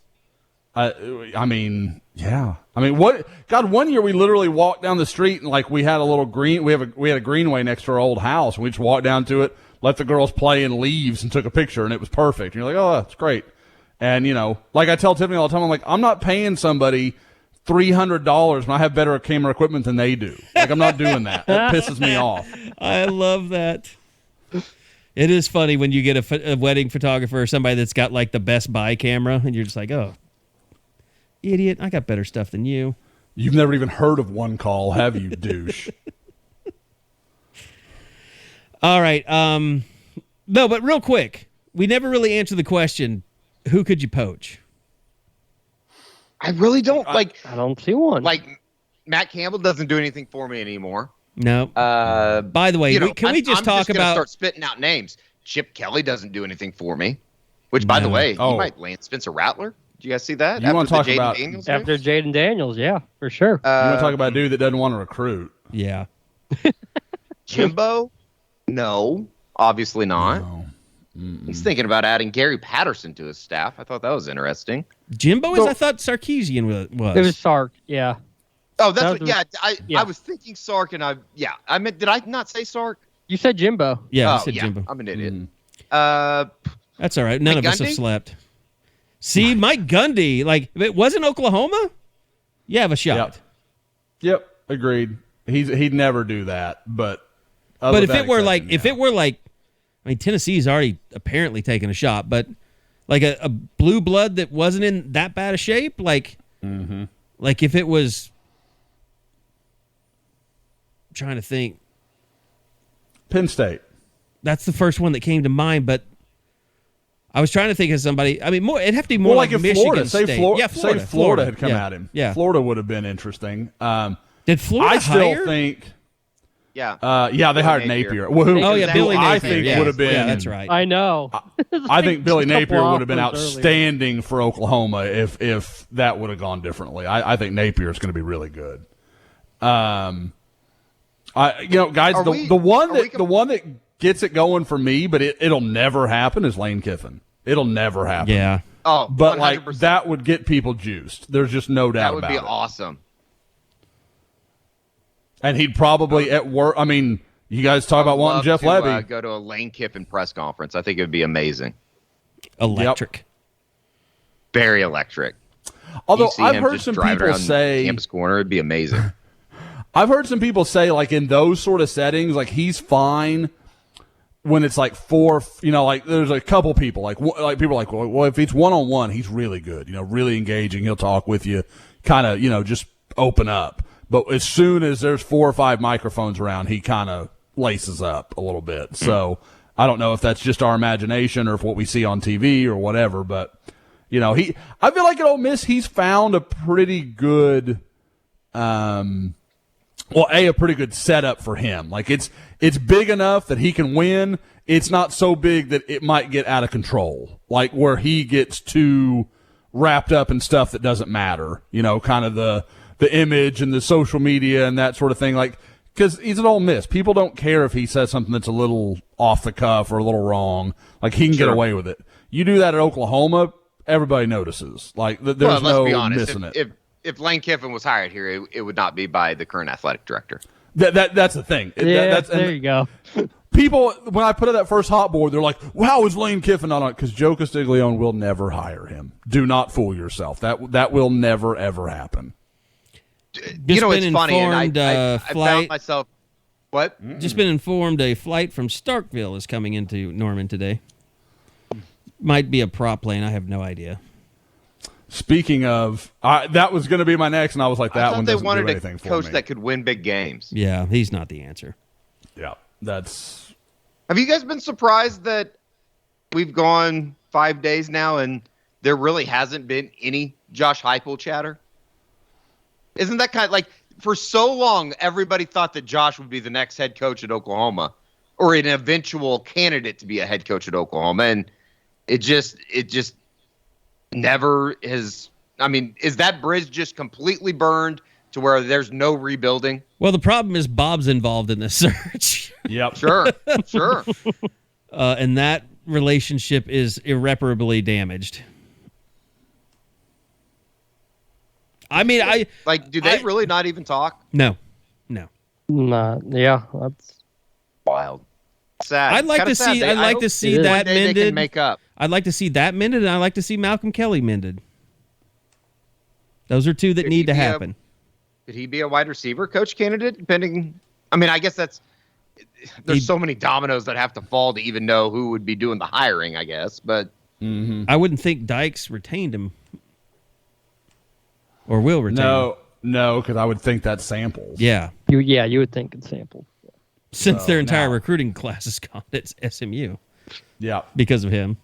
I mean, literally, they just teleported from SMU to TCU, that class. That's now, I mean, not that Lincoln Riley's not pretty much trying to do the same thing with OU's class, but not having as much success as you might have thought, though. Bob, you read my mind. Want to get into that yet? I mean, is recruiting even worth talking about right now until a coach is named? There's a few interesting notes. Okay. There's a few parts that are interesting. Bob, it's your time. All right, get it, Bob. I mean, Josh, I guess this isn't really a question. I'm just more going to say, I think that with those coaches that have stayed, you're seeing the passion in their visits instead of like feeling like an orchestrated like script that they're reading to the recruit and their parents. You're getting that Bob Stoops passion from Monday coming out in these in-home visits, and it might actually be helping more than if it was like it would have been like 2-3 weeks ago. Yeah, I don't think there's any question. Like the guys, because it's a referendum on where do you stand, who are you with, like that is, and I mean it's not fair to a bunch of 18-year-old kids to have to be the ones to kind of hold the line, I guess you'd say. But guys, we've talked about Oklahoma on the West Coast, and the two guys that have been the most ardent are Jake Taylor of Las Vegas Bishop Gorman, which you would think would just be, I mean, as much success as OU's had at Gorman through the years, I mean, USC you'd think could just walk in there but I mean, from some of the reports earlier in the week, it sounds like he just flat out told Lincoln Riley, no, like you're not coming in here, you're not doing any of this. Like you almost wonder if he feels a little betrayed and he's just not going to do it. The way that he's handled that and the way he responded to DeMarco coming in and visiting him, he put out the tweet, 100% committed, blah, blah, blah. I mean, he's not leaving himself any outs. Like, I'm in. I'm here. I'm going to Oklahoma. And he doesn't know the score with anything. I mean, like, he doesn't know what Bill Bedenbaugh's future is. He doesn't know, who the head coach is going to be, what kind of offense they're going to run. Like, he doesn't know any of that stuff. And he's like, I'm in. I don't care. And then the other is DeAndre Moore, the 2023 wide receiver, kind of wide receiver running back teammate of Mekhi Lemon and Malachi Nelson, who have both decommitted, and obviously Nelson's already in USC's camp, which makes all sense in the world. We know why he was going to Oklahoma. Like I don't fault Malachi at all. Like that's fine. I get it completely. But DeAndre Moore is like, no, man, that's where I've always wanted to go. I mean. And, Eddie, you remember this, like when I went out there and did those interviews, when I saw him this season, this fall, he was the guy of the three of them that I was like, wow, like he's really in, like really, like, and not Mekhi. We should like probably rerun that interview because it that's a good idea. Kind of, I think ring some bells, especially You're right right. now. You're right. That's a really good point. Mekhi, you were like, okay, he's going to look around. Like Mekhi, even when he committed, you were like, he wants to go to USC. Like, I can tell he wants to go to USC. He just knows he can't. Like, there's no justifiable reason to do so. Malachi was going to go for Lincoln, like, which, again, makes all the sense in the world. I got no problem with that. But DeAndre, like, it was more about OU. Like, it just was. You could tell the way he talked about it. It mattered to him. And, when I caught him way at the end of the game. Like, they'd already gone to the locker room, come back out. He was walking to his car with his parents. And I was like, hey, DeAndre, I'm really sorry, man. I know you'd like to get home. I know it's kind of late. Can we do an interview? And he was like, Josh? I was like, yeah. We kind of talked for a second. He goes, dude, you came from Houston. You whatever you, like, you got me as long as you need me. And I was like, wow, and that's kind of what I'm saying. Like, that's the kind of kid he is. Like, he just kind of gets it on a little different level. And I think when he committed, like, he feels like all the old people that we always have to talk off the cliff. That's how he feels about it. Like, I made my decision. I'm done with this. That's awesome. And the whole you came from Houston thing. Oh yeah, no, it was. Yeah. I was touched. I was like, oh, thanks, man. Like that's really, because you guys all know we go all over the place and we'll go to, Eddie, do you remember that tight end from years ago that I sent you to like Kansas to see? And you tried to get an interview. Remember. Yeah. To Derby, Kansas. Yes. And played 3 snaps, and it was fucking like 10 degrees out there. And he went to Florida, right? And he went to Florida. Yeah. He had a brother as well. God, what was his name? I don't remember the name now. I'm blanking, but I know he went to Florida. Every time we drive through Derby, I go, yeah, and I tell whoever I'm with the story about going up there. And like you went up to him after the game, and like he wasn't just like DeAndre like Gould. No, that's exactly right. I couldn't remember. But he was the brother. He was shitty, wasn't he? Like he was a shithead about it. Yeah. Yeah. And guys, I'm not singling him out. Like that's just one that I remember. Like that happens sometimes. Kids just don't care. They don't. I mean, they're 17. I'm not judging them. I didn't have any perspective on that kind of shit when I was that age. So it sticks out to me when there is a kid that does get it. Like this is your career. You have left your family, left your kids, like traveled across the country just to come watch me play a high school football game. Like yeah, I can sit here for 10 minutes with you and catch up. So they've lost 4 2022, 4 in 2023. Mm-hmm. I speculated today. I think the bloodletting is just about done. But is there anyone that you've already circled like that's the next one to watch? I mean, I look at a Kip Lewis. I don't know about Gabe Dindy. Like, is there anyone else that you sort of feel like if there's going to be another that happens in this quick amount of time, this is the guy that OU fans should be on leery about that he's going to leave the class? The two that scare me a little bit at this point are Jason Llewellyn, the tight end from Aledo, and I don't say that because, I think Jason wants to be at Oklahoma. I think Jason is concerned about what's going on, and he's got some good offers. The thing that's interesting for him is he is a Dallas area guy that Joey McGuire I know is coming hard for from Texas Tech. And I know people would say, well, I don't care who the head coach is at Oklahoma. I'm going to OU over Tech. Fine. The problem being with that is, as I understand it, Jason Llewellyn's girlfriend is or is going to be, I'm not sure of the timeline on that, a Texas Tech softball player. So there is some affiliation. The other way. Yeah. Yep, exactly. I mean, what softball giveth, softball taketh away. So help that Stogner situation and his foot out the door that maybe there are no tight ends. There's zero tight ends on campus. You've got to think, right? Like I said, I want to be really like Jason. Some of these guys have ghosted me. Jason's not that. Like Jason and I have talked. Like he's never been seen like that. No, like I haven't gotten. Like I think he knows what he wants to do, but he just like he's like all these kids. People getting mad, guys. And I'm not talking to you three. Like the score, but people like try to understand. These are kids that were about to sign. Like I was talking to a parent of a recruit yesterday, and he was like, "Man, we had, balloons and streamers, and we had this whole signing ceremony set up, and we were going to get cupcakes and all these things." Well, the cupcake lady calls us the other day and was like, "I need to know what colors," and they're like, "We can't tell you. We have no idea." Like and I know that's like first world problems. Absolutely, it is.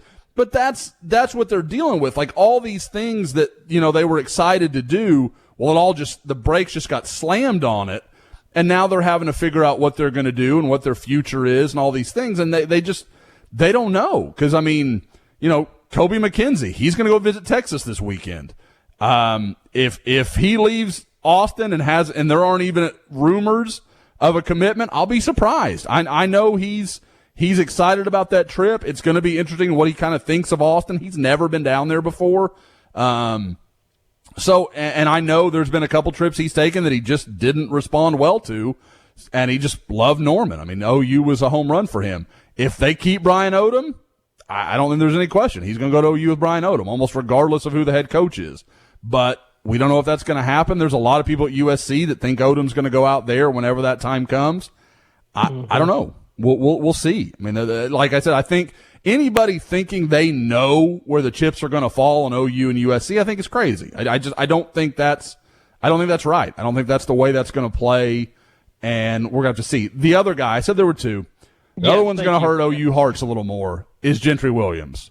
Yeah. Okay. And that's just because, and I know obviously you have the limbo of whatever you want to call the Roy Manning situation right now. But the other, Gentry Williams' primary recruiter was Alex Grinch. Always was. And Alex, I don't think there's any player while he was at Oklahoma that he did a better job with than Gentry Williams. He was very, very active in that recruitment.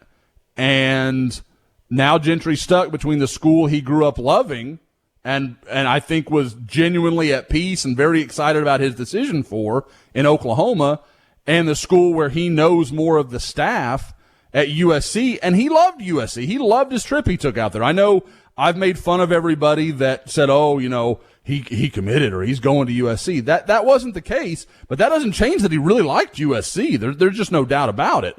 So, again, kind of like I've talked about with the coaches, he's in a weird spot. And there's no right answer to it. It's confusing for a young guy that already had a lot to think about, and now he's even more kind of stuck in the middle. So for every guy you get like Jake Taylor, and, I know we all saw the picture of Gabe Dindy yesterday.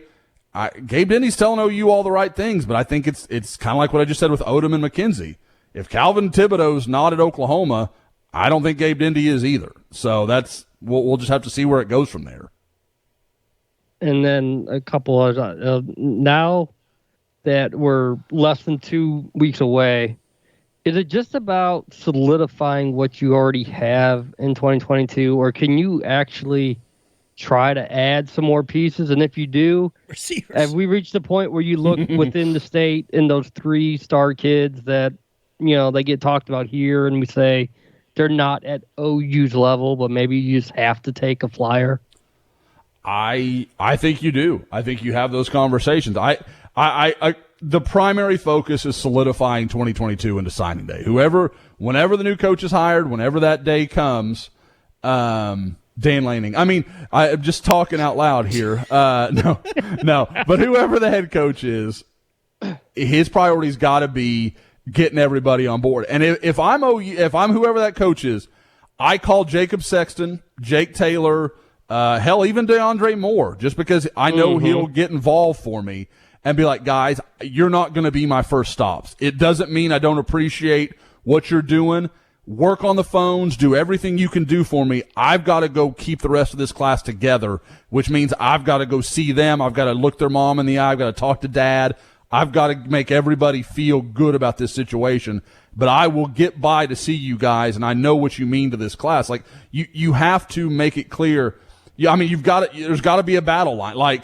This is my priority. I'm going to get to Tulsa Booker T, and I'm going to spend every minute I have with Gentry Williams. I'm going to spend every minute I can with Gabe Dindy. Whatever, however you want to prioritize it. Gavin Sawchuk, you want to go down that list.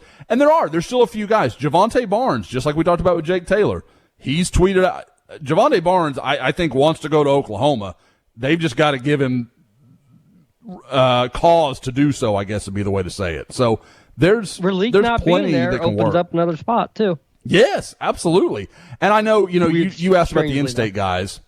The Braylon Presley thing, I know everybody's like, well, okay, just, Josh said Braylon's really good. He's just not quite Raleigh Brown.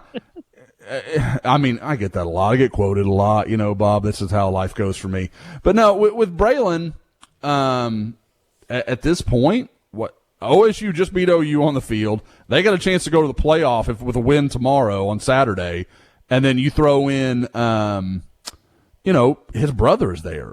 If OU was going to win, they needed everything in their field anyway. Now, I don't see that as a possibility. Now, Gavin Freeman, offer him first, right? Yes, absolutely. But I was, that was always a thing. If they got involved, okay, they probably could pull that off. Sure. Or, I mean, probably coin flip at best. It was possible, but probably not. Gavin Freeman, if you're the new coach coming in and you're looking for a few guys, you can do a whole lot worse than Gavin Freeman, especially as you're trying to build rapport locally. We want Oklahoma people on our side. We want Oklahoma's high school coaches to believe in us, to buy into us. We're going to go into one of Oklahoma's most successful programs. Now, you could argue that the whole public-private thing could somehow twist that argument, but we won't get into that. little OK Preps warfare. But I think you could offer him. You could make that. You could understand that. And guys, I mean, like I said, Nick Anderson. You'd be hard-pressed to believe Nick Anderson's going anywhere if OU comes and makes him feel good. That's a guy that loves the program, knows the program, will know the building better than whatever head coach is hired. Like, I mean, that's Nick. So, and again, I think most of what still remains in this class can be solidified. Robert Spears-Jennings is another guy like I talked about with Jake Taylor and Sexton and those guys. Like, he's in. Just let him be. Let him know you believe. Go to work, talk to your classmates, do whatever you need to do. And then we assume it'll be done either by this weekend or Monday.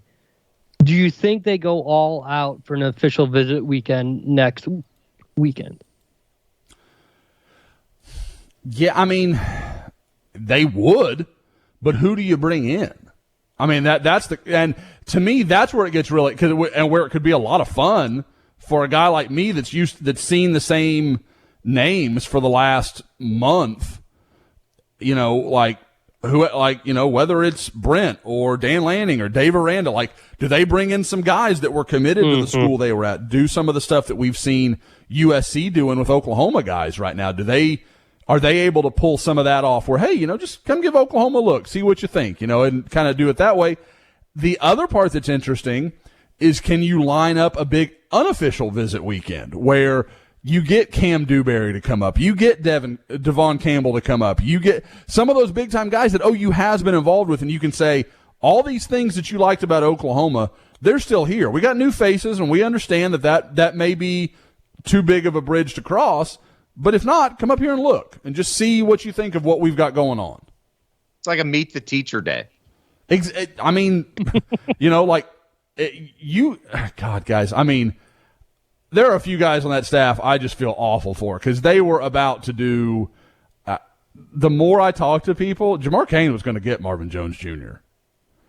And that's what drives me crazy. I don't want to get on the whole Lincoln Riley thing. And it's really weird, like, that his mom, that guy. Well, let's do it. His mom gets mad at OU. Like, OU didn't cause this. Like, it's not it's not the university or the school. Like, you're mad at OU? Like, I think she was more mad at Riley. That's what I'm saying. She was mad at Riley, but she was making it out like it was OU's fault. But it was just like, be mad at Riley, don't be mad at OU. And I mean, like, okay, so that killed off, your son? Like, the coach dicked him over? And it's just like, it didn't make sense to me.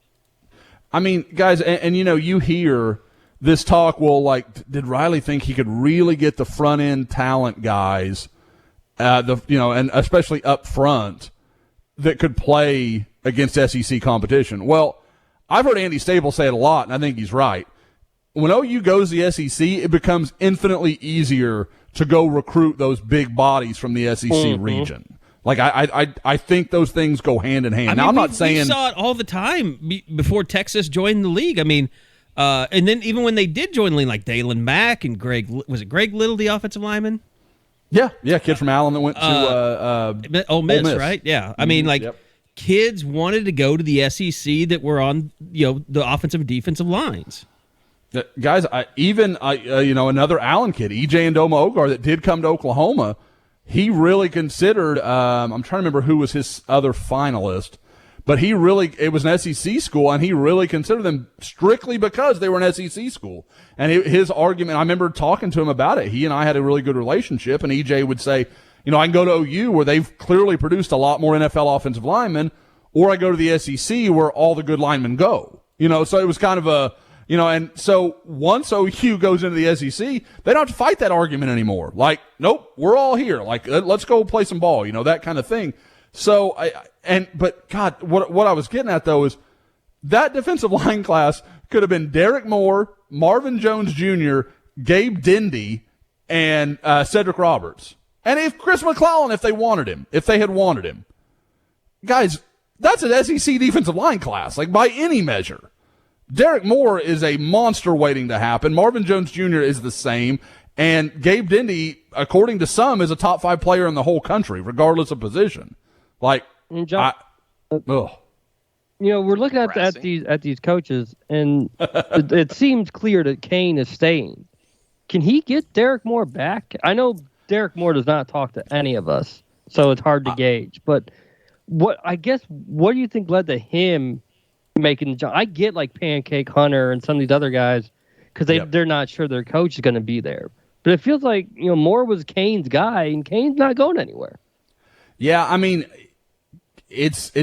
I think it's just the unknown, and I think a lot of these kids, like I said, I talked to a couple yesterday. I talked to a parent and I talked to a recruit, and they were talking about, they went in more because they didn't know what the market was going to be. They didn't know, am I going to get a lot of attention, or the schools that I think, I'm of that caliber, do I have that opportunity? Well, they don't have, they don't have the back channels to be like, hey, what's going on? So once the kid announces he's decommitted, well, every school that's going to run, all around Division I football in a matter of minutes, and then you're going to hear. And so, for an example, Kobe McKenzie, I know day one he heard from Michigan State, Texas Tech, all these schools were like, oh yeah, hey, Missouri, I think was one of them too.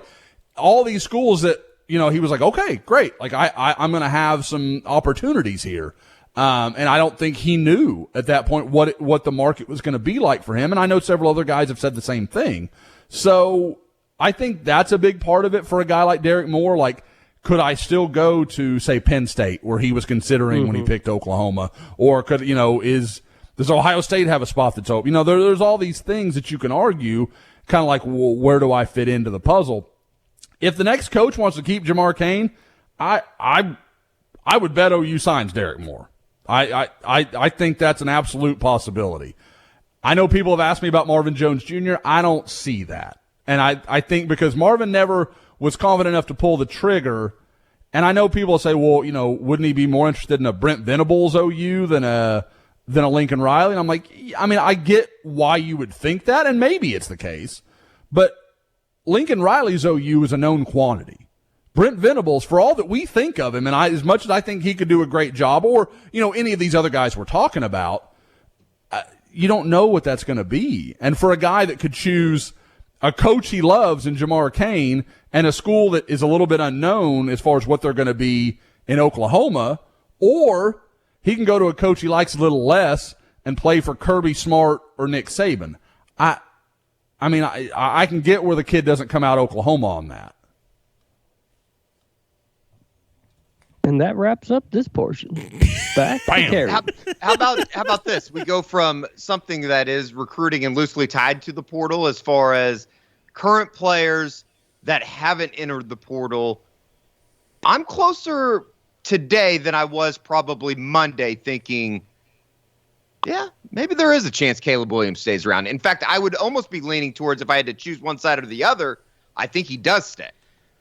I think he is just being level-headed, and I think he wants to stay, but they still need to make a really good hire at offensive coordinator. Sure. Yep. I could believe that 100%. And you talked about if there's anything that we took away from his recruitment and his road to Norman, they are maybe the most calculated, let's make a decision with the most information we possibly can family out there. They're fantastic that way. Yeah. I love that about them. Yep. And that's the other thing too, Josh, you were mentioning what recruits you immediately have to get after. You immediately have to get after Jaden Hazelwood and Theo Weiss, Austin Stogner in the portal, and hope that you can impress them enough to get them to come back. And if they have Caleb Williams, maybe they're more likely to do that. Yeah. And I know, talking to a few people around some of those guys, those guys, again, we talk about time being of the essence here. I know, I've heard Jaden Hazelwood could visit Arkansas this weekend. Seems very, very interested in what they've got going on over there. I know there's been some conversations with Missouri for a couple of the guys. Sounds like Stogner's checking out South Carolina. Yeah, a lot of that, which I think makes all the sense. Makes all the sense. I know that we didn't talk about him during the coaching portion, but it does kind of seem like that door is. It might not be completely closed, but I think it's a very, very slim chance nowadays. I would say if they get to Beamer, they missed on some others. I'm not convinced OU's in fact, I don't think they have gone all in on anybody at this point. Like, I know I've heard, they missed on this guy, they missed on that guy. Like, I don't know if I'm there. But if they get to Beamer, and I think anybody that listens to this pod knows I don't mean this as a shot at Shane Beamer. Just based on what we're hearing, I think that would mean they've missed on a couple of other targets if they get down there. Sorry for derailing that. Back to Caleb Williams. Yeah. What did you think of Wednesday night, Eddie? With Caleb here we being go. at the Here we basketball go. game? It's I'm out. hoops time. I'm out. Talk Tony Elliott, talk him- basketball, talk whatever you want. With him throwing the t-shirts into the crowd and just his mere presence on the video board, probably the biggest ovation of the entire night. I think he's extremely smart. And I thought it was cool that there were so many football players. That was probably the most students, just straight up students, I've seen at an OU basketball game. I don't think it's crazy to say 5-6 years, maybe 7 years. Easy since Buddy for sure. And not even students. Like, I don't know if you noticed, Bob, but outside of like the student, quote unquote, student section, there was a bunch of students sitting in like where the players were sitting, the football players, there were softball players, there were women's basketball players. It was kind of incredible almost to see how many just outright students there were. Danny Stutzman running around in a cape was unbelievable. He is an incredible human. But no, it was pretty cool. I completely get it. I mean, if I'm Caleb Williams, I'm soaking it up too. I don't know. We'll see. I think Kerry's right though. I think he's probably just taking in all the information, and we'll see where that goes. Oh, is that we're not doing Porter Moser victory over number 14 Florida? No. Oh, are we doing full basketball? I didn't know if this was the full basketball. I thought this was a coaching search. Yeah, we're a little long. We can come back to hoops. I mean, we've already had 30 minutes in the can, and we're about an hour and a half in now. So I think it's a good time to end it. Look, we better get it out anyway before this information is completely dated and everybody we mentioned is no longer a candidate. But once again, thanks to everybody for signing up. If you're listening to this and it's not midnight on Saturday night, Rivals 2021, get a full year for $20.21. One of the best deals that we've ever had. And I can't thank everybody enough for signing up. Been the biggest sign-up event that we've ever had. Of course, Coaching Search, it's the first time we've ever had one at Sooner Scoop for a head football coach. So it's been a lot of excitement. Hopefully it continues to get more excitement. Hopefully we continue to stay alive and mentally aware of our surroundings. Eddie, I'm worried about you sometimes. I think sometimes you just like going to places where people travel in and out of a little too much. Bus stops, airports. Places where people are frequently stabbed. I was trying to think of something really racy to say there, and I can't. Thank God. All right, let's get out of here. Thanks, everybody, for listening to another edition of the Unofficial 40 podcast from Soonerscoop.com.